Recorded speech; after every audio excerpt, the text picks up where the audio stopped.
freedom and democracy depend on a robust economy, which can provide adequate resources to facilitate the fulfillment of various obligations of state and actualize the rights of citizens. Economic development is therefore a fundamental premise for the realization of our constitutional dispensation, and it is right to see the Constitution as outlining both the ends and the means of our broader freedom struggle. We want freedom in order to achieve shared prosperity, but we also need prosperity to guarantee and ensure freedom. The Constitution of Kenya 2010 is a radical and the most comprehensive transformative achievement by the people of Kenya since the attainment of independence from the colonial rule. Within this radically transformational instrument, there can be no debate about the role of devolution as a fundamentally critical national value and principle of governance and the crown jewel on our constitutional dispensation.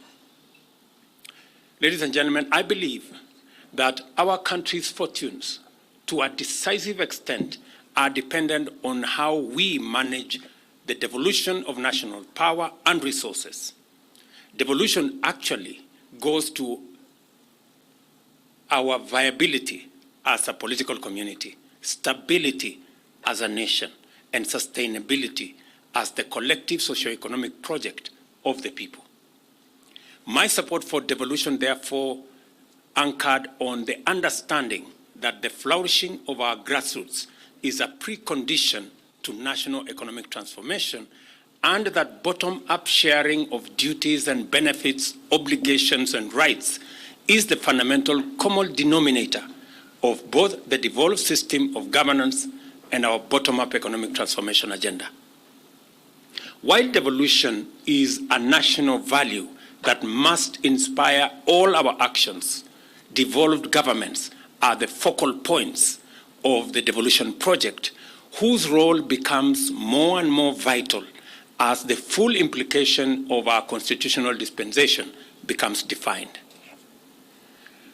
Whether and how we support, respect, uphold, and defend devolution matters. In the Declaration of the Republic, the Constitution describes Kenya as a sovereign republic founded on the national values and principle of governance referred to in Article 10. The first bundle of these values includes sharing and devolution of power. Article 6 describes our national territory in terms of counties and then emphasizes that the national and county levels of governments are distinct and interdependent and required to conduct their mutual relations on the basis of consultation and cooperation. This is the philosophical foundation of Chapter 11 of the Constitution, which sets out the framework of devolved governance in greater detail. Intergovernmental consultations and cooperation not only serves as a mechanism for reconciling the tensions arising from the two distinct yet interdependent levels of government, but it is also a framework to give devolution the best chance to deliver to the people.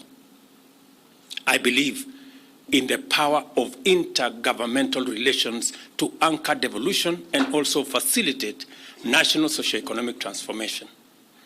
As the apex forum of intergovernmental relations, the National and County Government Coordination Summit must be seen in this light. My faith in the power of this forum as a force of national good is therefore absolute. I am therefore delighted to extend a warm welcome to all distinguished participants as we convene for the 10th National County Coordinating Summit, another important moment to reaffirm our commitment to the ideals of devolution through robust intergovernmental relations by the principle outlined in the Intergovernmental Relations Act of 2012. At the very onset, I wish to underscore that devolution remains as the cornerstone of effective service delivery. I recognize devolution as the optimal mechanism for delivering important services and implementing essential projects and programs in line with our bottom-up economic transformation agenda.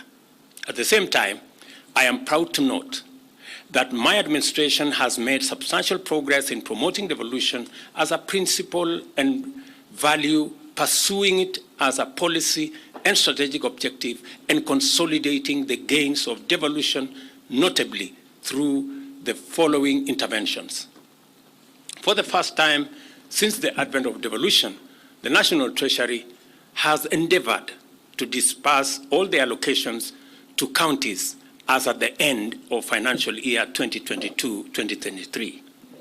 It was a difficult exercise, but I made a commitment, and I want to say, for the first time, we made sure that there were no outstanding monies that are owed to devolution at the end of the financial year. Consequently, the if-missed deadline was extended to allow county governments utilize the funds. To actualize my commitment to transfer all pending devolved functions, the Intergovernmental Relations Technical Committee has been tasked to undertake a detailed analysis of the functions as per the 4th schedule of the Constitution. The analysis entailed unbundling of functions and the identification of necessary legislative interventions necessary to facilitate the performance of the functions and provision of necessary resources. Accordingly, I have instructed IGRTC to thoroughly engage all relevant stakeholders in order to avoid conflicts and acrimonious litigation in court. I shall therefore require them to engage with the stakeholders for a further 2 months to validate and approve the reports, therefore, before they are gazetted. The Office of the Attorney General, and I'm happy the Attorney General is here, is also directed to work very closely with IGRTC on this matter. Intergovernmental collaboration continues to be indispensable in the implementation of county industrial and aggregation parks, a critical enabler of transformation across value chains under a joint funding framework whereby each level of government contributes 250 million. And the ceremony we have witnessed here speaks to the necessity of building this infrastructure for purposes of making sure that we have a value chain approach to what is produced in our farms all the way to the export market.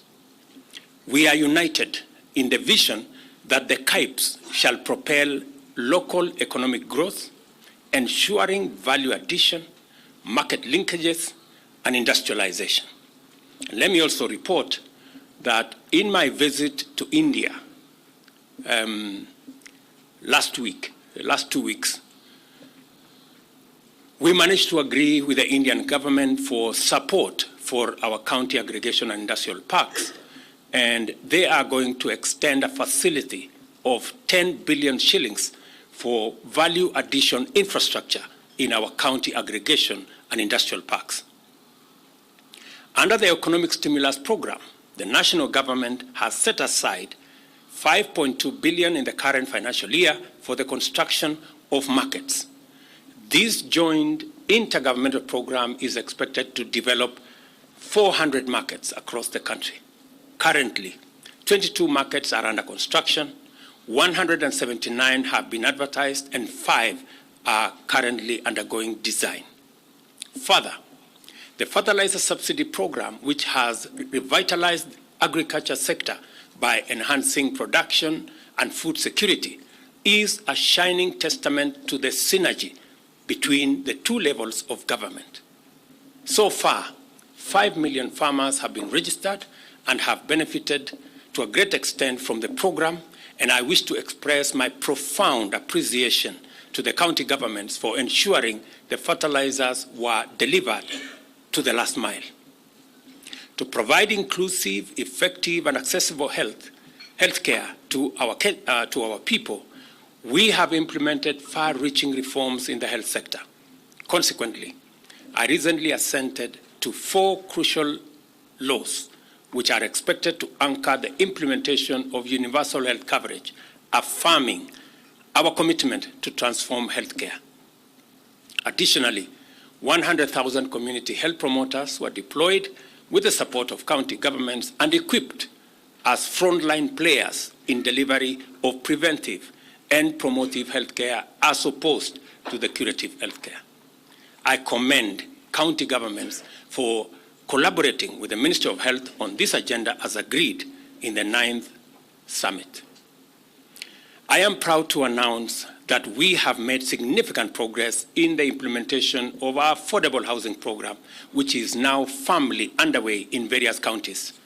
Thanks to the county governments, our goals of building a minimum of 200,000 houses every year is firmly on course. To date, 39 counties have agreed to collaborate with the national government in the delivery of affordable housing development agenda. The Affordable Housing Bill 2023, which has been tabled in Parliament, is intended to facilitate the implementation of the program after the court decided that they needed clarity in how we are going to deliver this program.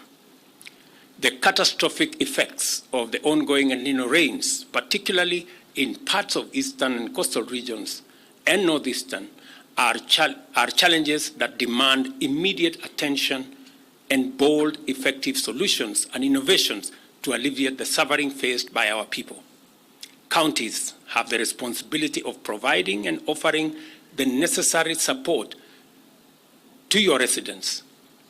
For its part, the national government continues to offer its support, and reconvening of the El Niño Response and Mitigation Committee is crucial to supplement financing for interventions undertaken by counties in response to the ongoing El Niño rains. Further, Parliament is actively expediting the enactment of the Disaster Management Law.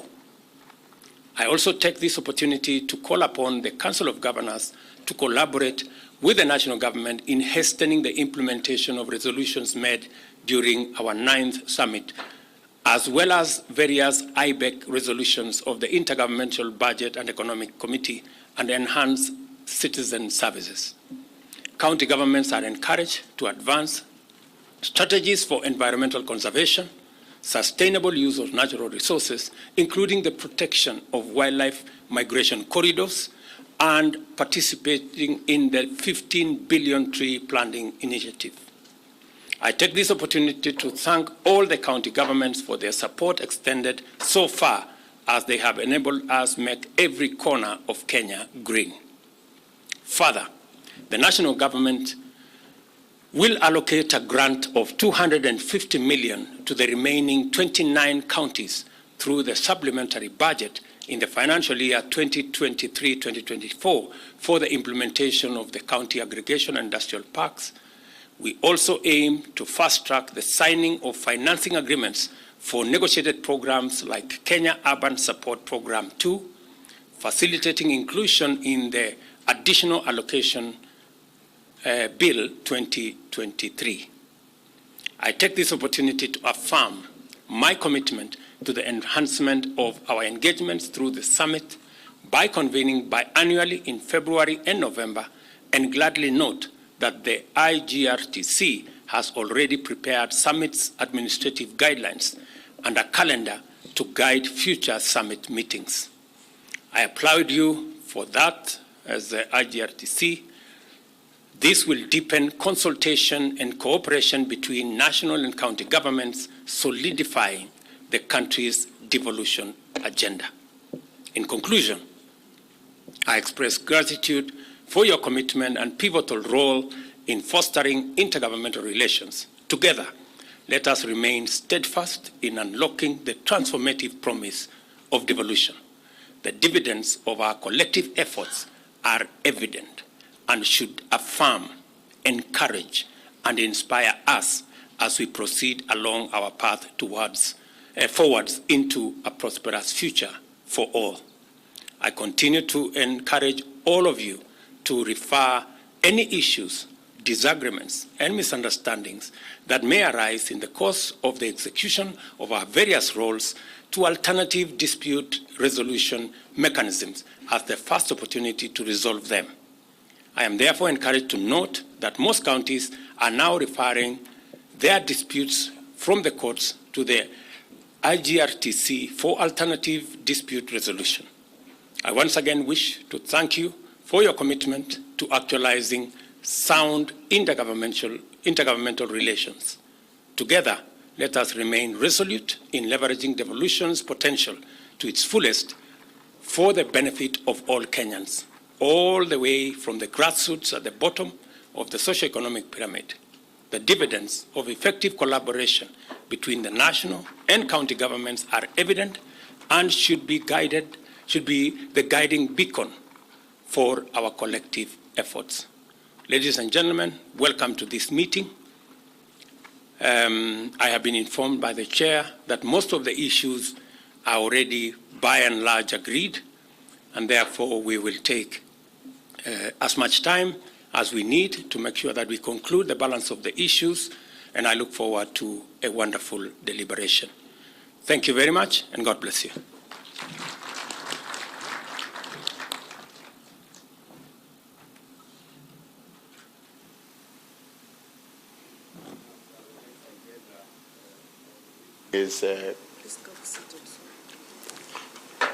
Is adoption of the agenda.